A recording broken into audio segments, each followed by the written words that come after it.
Hey there, thanks for joining us for part two of this module. Thanks for coming back. My name is Mike Mazzoni. We're going to go ahead and jump into the next part of this module, which is all about the steps that you and your board can take to actually going through what we're really here to talk about for this module, which is about how do you assess your board's governance, performance, and use that data to set a plan to go forward. So really, now what we started off with this first video, if you haven't had a chance to go and watch it, I highly encourage you do so, because really what we do go into are some of the fundamentals of board practice and what are some of the key things that a governing board needs to get right. When we talk about assessing your board's performance, we want to answer the question of assessing your performance on what?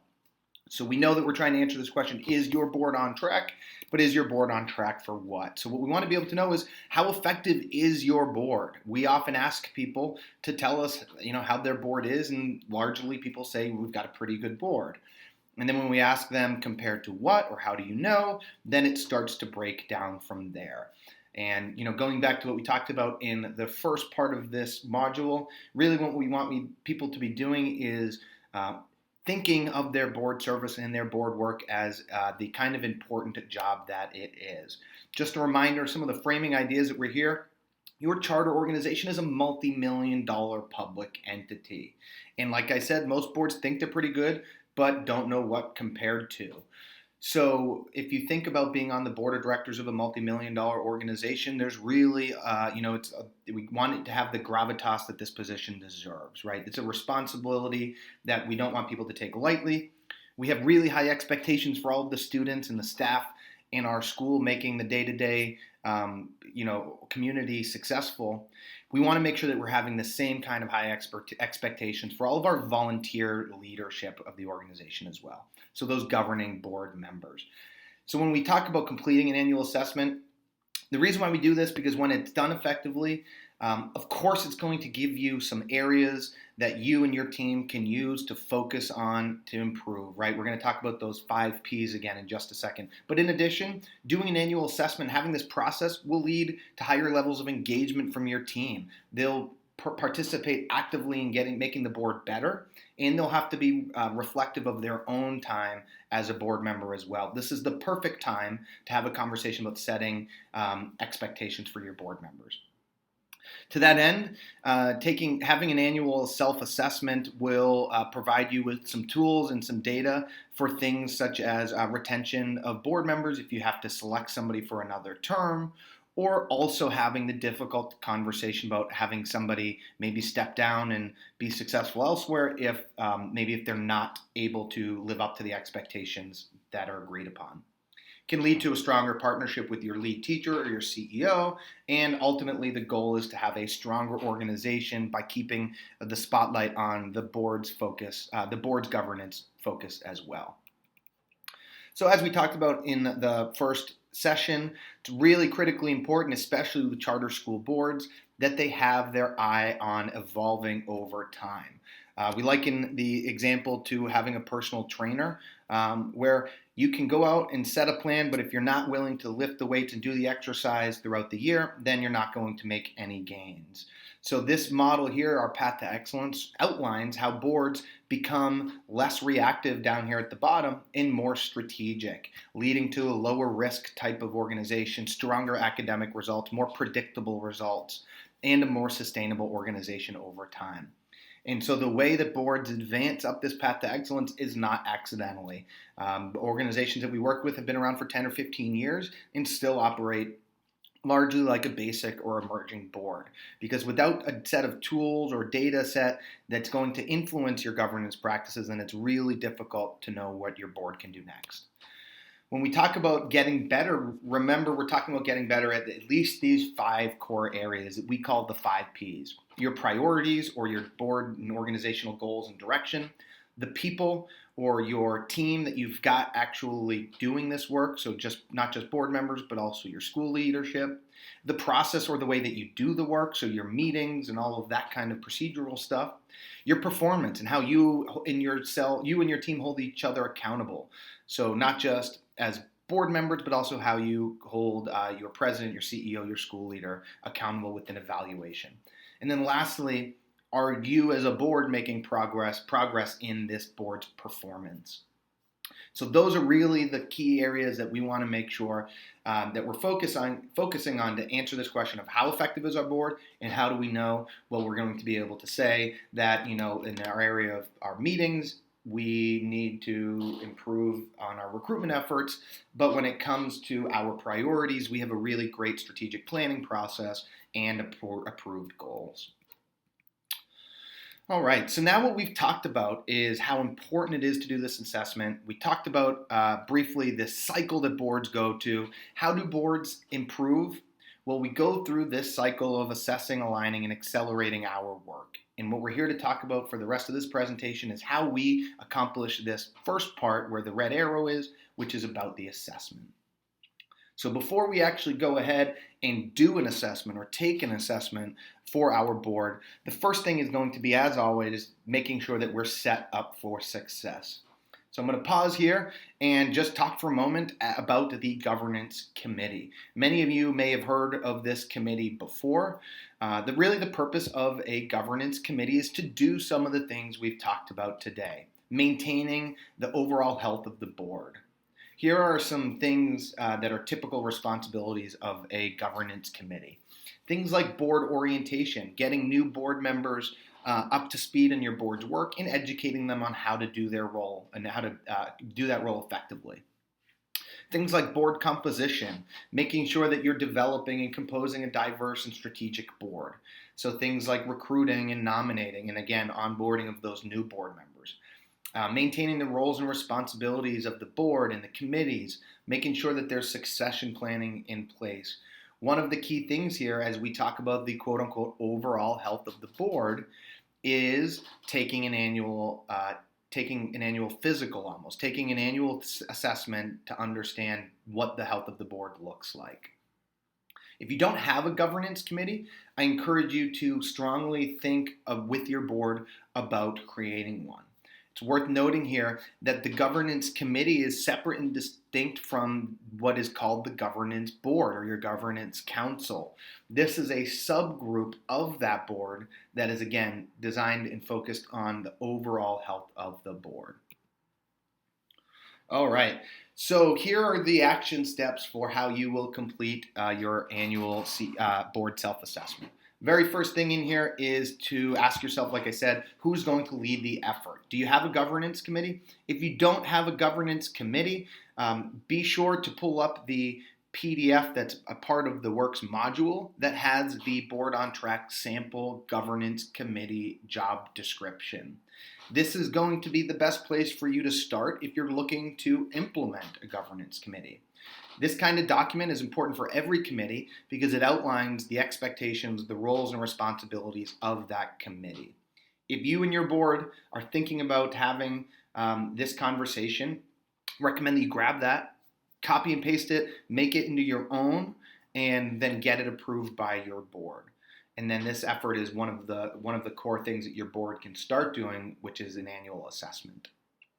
Next thing here is your governance champion. If you don't have a governance committee, I like to make this recommendation that in the meantime or in place of that, you have a conversation about appointing a governance champion. What this looks like oftentimes is just one person on your board who's maybe the prospective future governance committee chair, maybe it is your board chair, but it's somebody who's going to say, while you all are out doing your financial oversight and academic oversight and doing great fundraising, I'm going to make it my responsibility to keep our eye on our governance practices. And that person, in the absence of a governance committee, should be the person on your team who runs this notion of assessing what the board does well and where we can improve. So then the next step is going to be for that group of people, the governance committee or the governance champion, to actually set or develop a timeline for when we're going to do this kind of activity. We often get asked when the best time is to get a diagnostic or baseline assessment of our board's strengths and weaknesses. Of course, towards the end of the year is usually a great time for this type of activity because you have a full academic year's worth of reflecting to do. So, boards tend to work alongside or paralleling the school board, the traditional school calendar. So closest to the end of the year is great because it gets us into this cycle where perhaps over the summer, you can actually use this data in really strategic planning sessions to say, based on that assessment we just took, what goals do we want, or what do we want to do differently in the next year ahead? So if you have a summer board retreat annually, the best thing to do would be to use that as the stake in the ground. So use this annual assessment process as the way to lead up to and influence what happens at your retreat. What do I mean by that? Well, what you'll go on to see is that one of the areas that we want you to assess has to do again with your people. And you can use this information to influence your leadership on the board. So when you elect your officers, when you determine whether trustees should be nominated for a new term, or maybe if a new board member should be brought in to replace them, you can use those kinds of, you can use that data to help influence those kinds of decisions. Also, when it comes time to setting board goals and board development goals. So if you want to have a planning session for this, what I recommend is setting that as the stake in the ground and working backwards from there. Takes usually about a month or so for everybody on the team who needs to participate. But again, working backwards from your deadline is the best advice we can give, which is the deadline you're striving for. All right, so the next thing is to say, we've got our committee who's going to lead the effort. We've developed the time and we understand when we want to have all of this data by. The next thing is going to be determine what tool you use to support this work. It's worth pausing here to point out that there are many types of diagnostics out there for nonprofit boards. The key here is do not go out and reinvent the wheel. Because like I said, there are people who've gone out here and have gone through great pains and great efforts to write questions and to put together tools that go to all of the nuanced areas of charter school board governance, because there can be lots of complexity, and so there's no reason to feel like you need to take on the burden of coming up with your own tool. As part of the works module, you'll find a paper board self-assessment diagnostic tool that you can use. Feel free to print that out. You can also copy and paste it and create something that's particularly customized for your organization. But it's a great tool to print out and use for your for your organization. Some organizations that we work with a CMO that might have a homegrown tool as part of their network. If they've got a tool there, that's great. Also, I do like to plug that if you're interested in learning more about the Board on Track assessment tool, we also do have a built-in comprehensive assessment tool that is a really helpful option if you're interested in going beyond what's available through this module.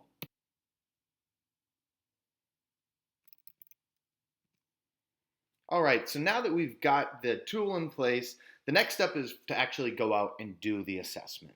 So the important thing here is that you've had the team agree to a time frame so that they can hold themselves accountable to doing the assessment within a reasonable amount of time. Like we say here, when it comes to the time frame, short amount of time frame, turnaround time is ideal. Again, you want this to be the kind of thing where your board members are not dwelling too much on it. In some respects, it's better to go with your gut on a lot of the answers because you don't want to overanalyze it at this stage. You want to use a lot of that analysis for once you have the results. Again, it's really important to have the CEO to participate in the assessment as well, or your lead teacher. We're going to get into why that's so important, but at the outset, the CEO or your lead teacher has a different perspective into the work that you as a governing team do, right? They are participating in the work. They're helping to lead the work. They're helping to manage the team and lead the team, but they're not actually an official voting board member as part of the governance team. So it's really important that we have their perspective so that we can combine the expert opinion of our paid school leader with this group of volunteer leaders on the governing board. So now that everybody's actually completed the assessment itself, so they've all weighed in, all of the voting board members as well as the school leader themselves, the next part here is to actually discuss the results. This is where the rubber meets the road. This is the real value of doing an assessment, is to provide the governance committee with a large data set, comprehensive data set, as a kicking off point for discussion. And really, this gets to the heart of why we do an assessment. It's to get everybody's on this governance team's opinion on the things we do well and the things we don't, so that we have a kicking off point to discuss these answers down here below. I like to note here that this is ideally the perfect conversation to have for the governance committee to facilitate at an annual board retreat. It might be at your annual meeting or at just a specific strategy session designed for this type of conversation. Typically, it's the kind of thing that's best removed from the regular meeting cadence throughout the year, because what we'll find is that when we answer these questions down here below, it helps us get back into that development cycle. So we do this assessment at the end of the school year so that we can have this alignment phase on where we need to improve answering these questions over the summer, so that come the fall and in the winter and during the academic year, we're actually making progress on these things, on these areas that we've agreed to. So down here, the questions we want to answer: what areas does the governance board do well? What is it that we all agree upon, that we knock it out of the park on, that we want to continue doing year after year? It might be that you've got an incredible finance committee that year after year has improved its work to the point where you're doing an annual audit maybe, or you're educating the board on proper financial oversight. Whatever it is, you want to acknowledge that, because just like I've said throughout the way, this stuff, good board governance, doesn't happen by accident. And so if there are things that your board is doing well, it's important to acknowledge them and keep doing those things. Another area to ask yourself is what areas do we need improvement, right? This gets to the heart of what we mean on the alignment phase, is where is it that we could possibly improve? Another really important area to look at here is where there's either alignment or misalignment among the board members. So oftentimes we find areas when it comes to, say, the board CEO partnership, and whether the board and the school leader are maintaining and supporting this kind of partnership. It's really important to look for where maybe board members and the school leader disagree here, because that's going to be the perfect area to have a conversation about what's working and what's not working. All right, so now that we've had a broad discussion about this stuff, now we're going to move on to actually putting the data to work. How do we get the most out of now this conversation that we've had? Here's some really good ways that you should put this data to work. First off, something that most people don't think about is when you select your officers or your leadership positions for the board, make sure that you're using the data and at least reviewing it in order to influence those decisions. So when it comes time to select your new board chair, be sure to reflect upon what has worked and what hasn't. Make sure that meeting facilitation, the leadership of the board, is one of those areas that you want to look at the data to influence these decisions. Really importantly here, I think the next thing is to set your board development goals for the year. So you've had a conversation about what the data is telling you, the things you do well that you want to keep doing, some areas that eventually you're going to want to improve upon. Now's the time to say, okay, we have 1 year ahead of us. We may have a monthly board meeting. That might mean that we've got 2 hours per meeting, maybe 10 meetings per year. That might mean that we have 20 hours over the next year to actually move the needle on this work together as a full team. So it's really important we say, what of these areas that we've agreed we need to improve on do we want to tackle this year? Do we need to implement that academic excellence committee that we've always talked about? Do we really still feel that we can continue the academic programming without fundraising? Maybe we need to set some goals related to becoming more active in fundraising. Whatever those are, it's important that you and the team agree and align on 3 to 5 is what I always advise. 3 to 5 of those board development goals that you and your team are going to implement in the year ahead. You also want to use this data to say what areas maybe do we need to improve our knowledge base on. That gets us to step 7.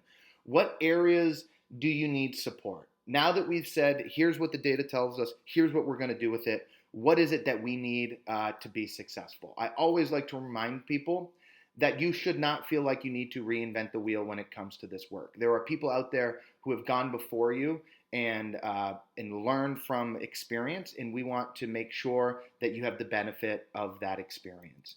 So when it comes time to put this committee, this goals effort to work. Don't let these get dusty on a shelf. What do I mean by that? It's very easy to do the assessment, have a conversation about what it means, and then to pat yourselves on the back and not actually put that to work. Once you've got those goals, make sure that you refer to them frequently throughout the year. I like to say here that if circumstances change, that's one of the reasons why these goals get dusty quickest, is when circumstances change. And now maybe the board development goal is possibly not the biggest priority anymore. If that's the case, go back to your goals and amend them. Change them so that they're still what your board is using to drive towards, so you still have a target that you're aiming for. I mentioned on the last slide professional development. It could be that you've acknowledged that maybe the board just needs to have a better baseline understanding of what we mean by academic performance. What are the metrics that you're measuring? Why are those the metrics we're measuring? Be sure to reach out to people like WRCCS if you need support. There's other professional development training opportunities that include live interactions with folks like experts, governance experts like me, where you can actually ask some questions and interact with us as well. Always reach out when necessary. So let's do a quick summary of these action steps you're going to do when you get ready to assess your board. We're going to make sure we've got that a committee or governance champion in place to lead this effort. You're going to develop a timeline. You're going to use a stake in the ground, ideally your board retreat or a strategic planning session, as the deadline for when this needs to be completed. Next, you're going to determine your evaluation tool. You're going to use your homegrown tool or the assessment tool that's part of the WRCCS program here in Buzz. Next is for your full board and your CEO to actually complete the evaluation. Remember how important it is to have the perspective of your school leader involved in that as well. Once you have that, there's got to be an opportunity for the full board to discuss what this data is saying. Ideally, that governance board, that governance committee, or that governance champion will have the data ahead of time and can review it and help frame a conversation for the board so that the board can put this data to work. We're going to set some clear goals for board development. We're going to use this data to influence our leadership decisions, our succession planning, and as necessary, we're going to actively seek out the support we need to make our board and our team successful in that effort. Okay, last but not least, I just want to quickly run through some of the top mistakes that we've seen as promised and being able to share some of the knowledge that we've learned working with hundreds of charter school boards across the country. So here are those top mistakes. Simply not doing it. We find that most often the biggest mistake people make is simply by not assessing their work. We ask folks how good their board is, and they say pretty good. When we ask compared to what, it's all anecdotal. It's the good feeling stuff. We have such high expectation for our kids, though. We want to make sure we're having the same high expectations for our adult volunteer leaders of the organization. So by doing this assessment, it'll open up your eyes to areas that you likely have not thought of before. So don't make the mistake of simply ignoring this on an annual basis. Another thing that we see is when people do this, they see it as just simply a one-time thing. It's an assessment that you take and you might talk about it at the next meeting, and then you don't do anything about it until the following year. Remember, this is a cyclical process that once you get into it, it starts to become easier and easier year after year. The point is that it's one step of the assessment cycle. You've got to do the assessment, you've got to align on what the data means, and you've got to set some goals that you can tackle throughout the year. Just a reminder, if you assess over the summer and you get aligned on what those 3 to 5 goals might be, you accelerate on that work throughout the year by keeping a laser focus on those goals and holding the team accountable. And then, like I've said, recalibrate as necessary throughout the year rather than throwing out your goals altogether. Talked about this one, how important it is to include your CEO or your lead teacher. Another thing that's a big mistake people make is by doing this assessment without getting the full board to buy in on the why. Why is it that we're doing this assessment? This gets really to the importance of getting your team to buy in not only to the timeline, but also to the notion of doing this process. Without the full board bought into the notion that charter school boards should be evolving and that they should be reflecting on what the board does well and doesn't and needs to improve upon, that becomes a problem. So make sure before you start this process that there's no ambiguity with your team as to why it is that we're doing this kind of initiative. Next step I would recommend is that you bring this back to your board. So if you haven't had a conversation as a governance team yet about doing an assessment and getting serious about your board governance development, that's probably the best starting point. So I'd recommend that you start this conversation with your board and encourage them to participate as well. Thanks so much and good luck.